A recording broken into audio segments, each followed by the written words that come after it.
wannan in mutum ya yi tsayi da ransa sai ya ga malaman musulunci sun yi mana gata. in ka duba littattafai da yawa za ka ga in sun yi rubutu sai su fitar da babu riddati, babu ridda,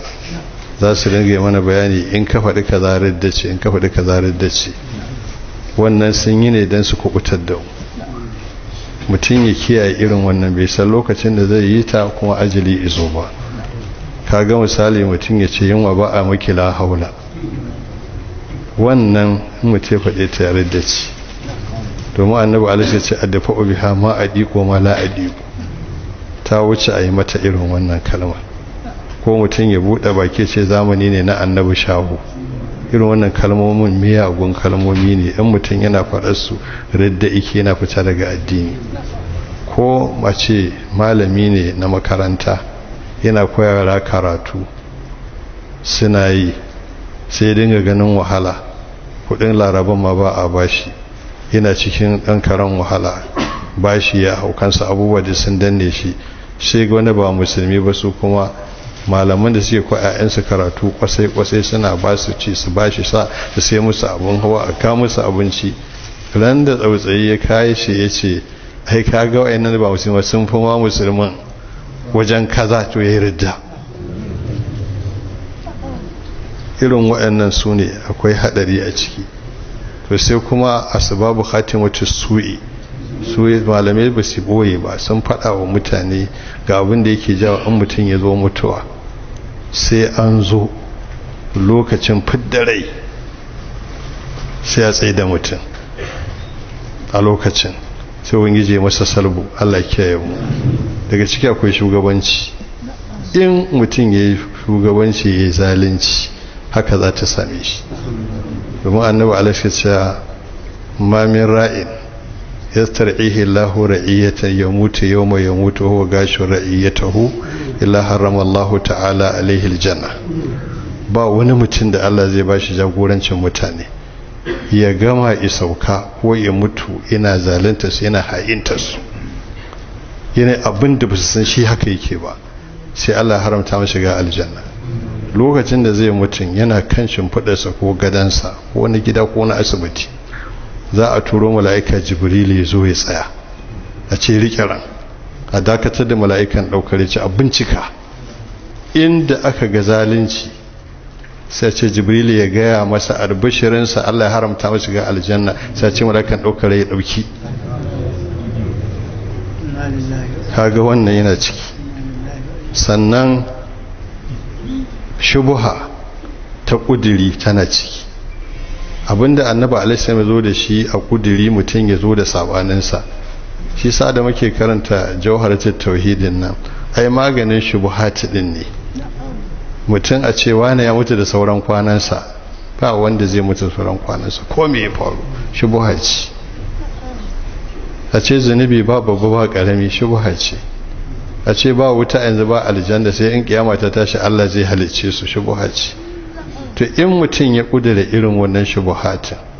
in ya zo mutuwa an kai matsayin fakashauna an ka gida aka fa basu rukal yawm hadid, to a lokacin za a fito masa da komai zai rude. to in ya tashi rudewa suka ce ta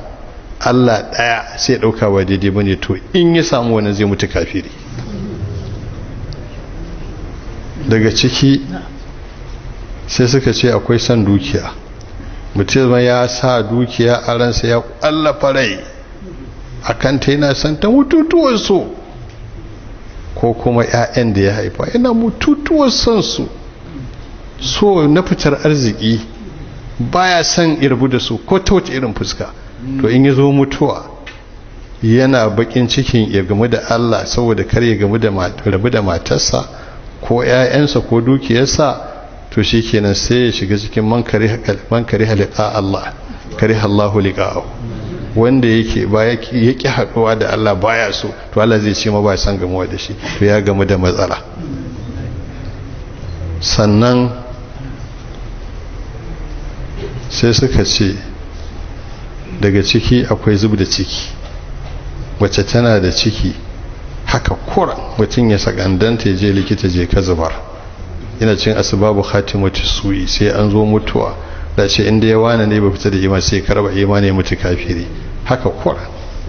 saboda shi ciki ko na shege ba a zo da shi ko na shege ba a zo da shi ga midiya da ta zo ta ce da annabi alaihi salam ya rasulullah inni lahu blamina zina ni mai ciki ce amma na zina hakim alayyal hadda ka tsayar min da haddi ya kau da kai sai ta ce karka min abin da kawai ma'izu dan malik ya zo yana faɗa ka dinga kau da kai sai ya ce to je ki sai kin haihu sai ta tafi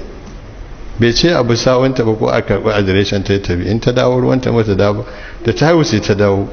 ta ce gani sai ce ai sai kin je kin shayar sai kin yaye shi ta je ta yaye ɗan ta taho da shi da gurasa a hannu ta ce na ya shiga shi yana cin abinci sai karɓi ran sai ce a taron nan wai zai karɓi yaron nan ya raine shi in masa addu'a ya zama kokina aljanna dan shege ne sai da ya masa wannan san ya ce a jefe ta da ka jefe ta kuce a kata mata sallah sai na umar da shi rasulullahi za ka yi mata sallah ta zane ce ta yi tuban da an raba duk mutan madina bismillah sai ya dauke su sai ya ishe su ba a zuba da ciki shi yasa ko haddi za a yi irin wannan duk malaman fiqh suka ce in tana da ciki sai an saurara ta haihu tukun ta gama rainan dan sannan azartan mata da wannan amma ba a kashe ta da shi amma yanzu cikin aure mai dan wanda aka daura aure na sunnar Muhammadu Rasulullah sallama shine zai ce a je a zubda cikin saboda wani son zuciyarsa sannan bai san wannan dan da za a haifa waye ba isar annabi Adamu alaihi salam da mala'iku ta ishe mu karatu lokacin da Allah zai halicci annabi Adamu alaihi salam sai da ya shela yace inni ja'ilun fil ardi khalifa shi mala'iku suka nemi karan bayani dan ba sa ja da Allah ataj'alu fiha man yafsidu fiha wa yasfiku dima wa nahnu nusabbihu bihamdika wa nuqaddisu lak